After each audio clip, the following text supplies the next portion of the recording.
Now, though, let's take a look at some of the other stories from the weekend's Premier League action. Marco Silva, we'll begin with Marco Silva's Fulham.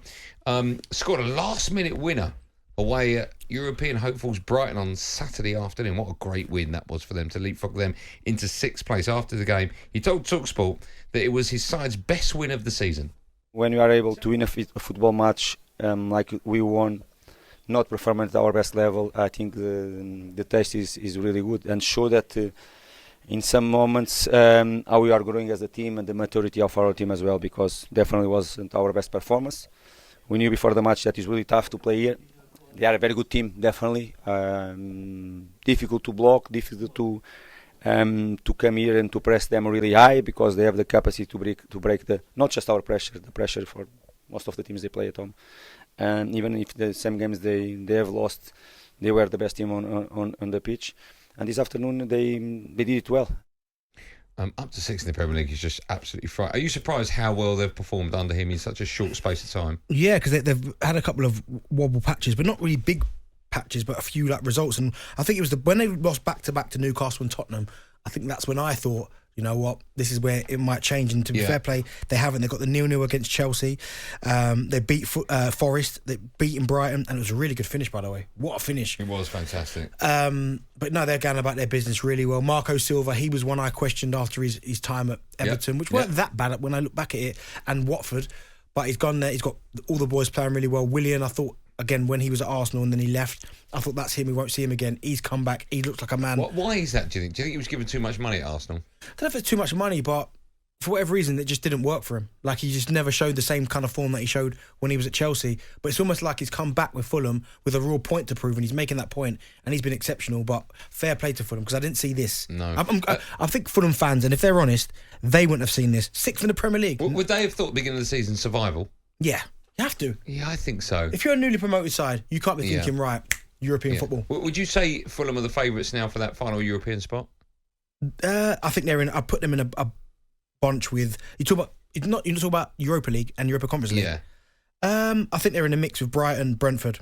Yeah. Yeah, because I think Liverpool will get into that top 4. Yeah, I agree. It's going to be tight, isn't it? It seems like every position, like top 2, top 4, bottom 3, everything's really tight in the Premier League, isn't it, at the moment? Yeah, I mean, the bottom of the Premier League table is down to the absolute wire. Yeah. Southampton beat Chelsea, and they still can't get out of the bottom 3. I couldn't tell you who's going to go down, Benny. No, you've said this already. Now, don't forget, of course, this Friday night, Fulham host Wolves. It's live right here on talkSPORT, so make sure you tune into that. Let's move on, shall we? Everton beat Leeds 1-0 in a relegation 6-pointer this weekend. It was live on talkSPORT 2, thanks to this man. Looking to release Seamus Coleman, who's furthest forward. Oh!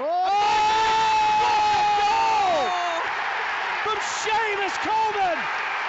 Captain fantastic! Leading by example! You blame Melio, right?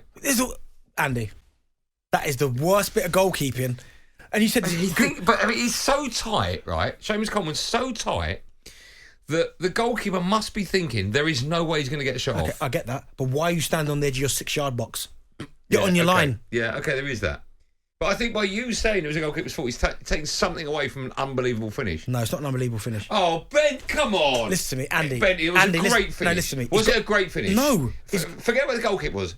Yeah, if you're in training, you go, listen, I'm going to hit the back of the net without hitting the floor, like little challenge. Yeah. Unbelievable. But the fact that goalkeeper's supposed to be in his goal and you get beat with that, I mean, Seamus Coleman, I know what's happening. The ball's gone over, he's running out of space. And he's gone, you know what, I'm just going to just hit it, well it to the box as hard as I can. And No, he didn't know. You actually saw the keeper. No, he didn't. He said afterwards. I don't believe him. There was a little interview. He said, hopefully the cameras will see. You're lying. Who saw Match of the Day? I think it was Match of the Day 2. Did he say that afterwards? They put a little bubble at the bottom of the screen. And he said, I went for it. Hopefully the cameras will pick up my eyes looking at the goal. No, I don't believe him. He's gone to hit it into the area as hard as he can But he hasn't. and hope it hits somebody. Are you calling Seamus Coleman a liar? Live on that Drive? scenario, yes. He didn't mean it. 03717223344. Yeah, I don't believe it. After the game, the Everton gaffer Sean Dyche spoke about how his team are working incredibly hard and too hard to worry about the relegation fight right now. Yeah, I mean, look, you don't overthink it because you've got a lot of work to do, but I think the players have earned the right to get the points that they have. And I think it's important that we all build on that. the work starts again Monday. It's just every weekend I say to the players, look, it's another step in the right direction. We've got to take a lot more steps this season, but there's been a lot of work by the players in the training pitch.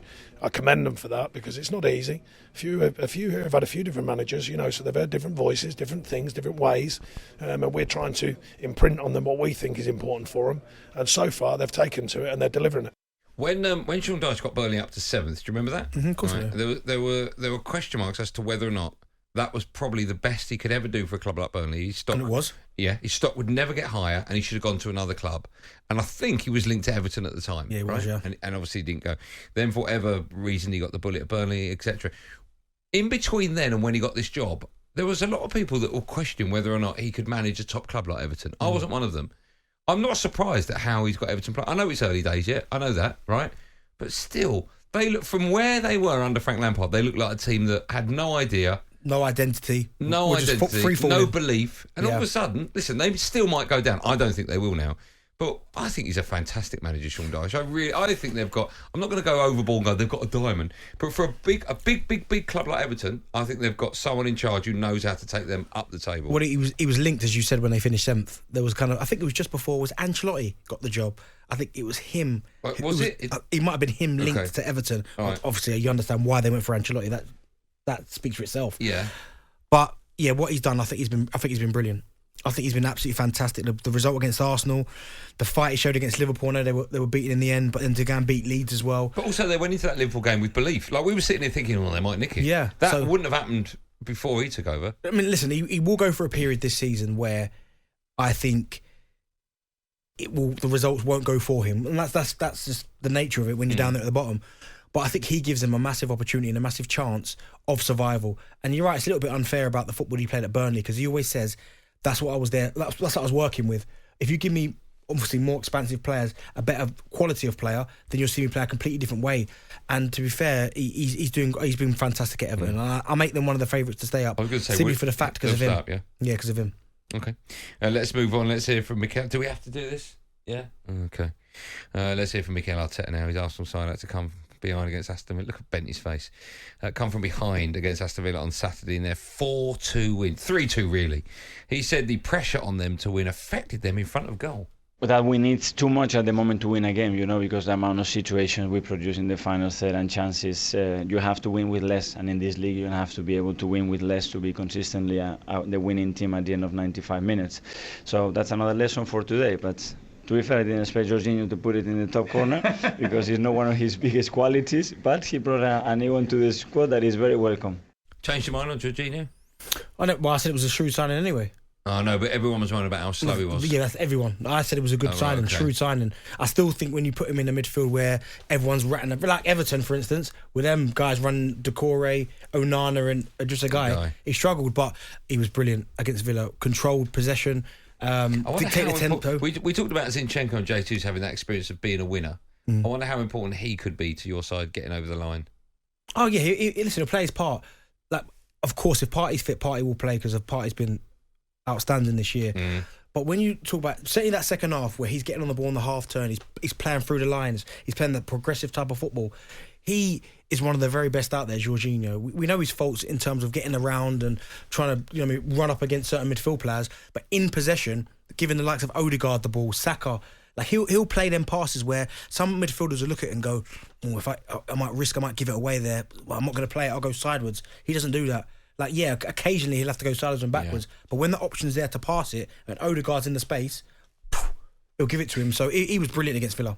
As much as I wanted Arsenal to lose, only because of you, nothing else. Well, that's the only reason I want United to lose. Yeah, no, I haven't got a problem with that. It's absolutely fine. But as much as I wanted Arsenal to lose because of you, I think it tells you a lot about that club, where they are now, coming from behind to win that game in the manner in which they did it. And 1-0 down as well, I went, here we go.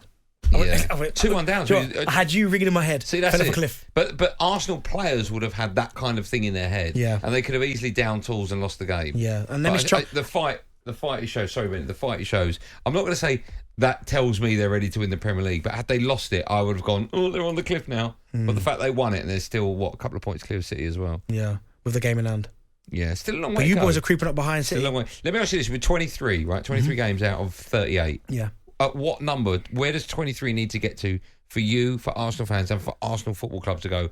Okay, we're in the driving seat now. 37. No. I don't mean with regards to how many points you can't be called. No, I'm talking about. I'll start with believing. one game to go. We saw City in, I think it's the 18-19 season, win 13 games in a row to pip Liverpool by 1 point, like high 90s. Yeah. So as long as Manchester City are there or thereabouts 2 points, Okay. right to the end.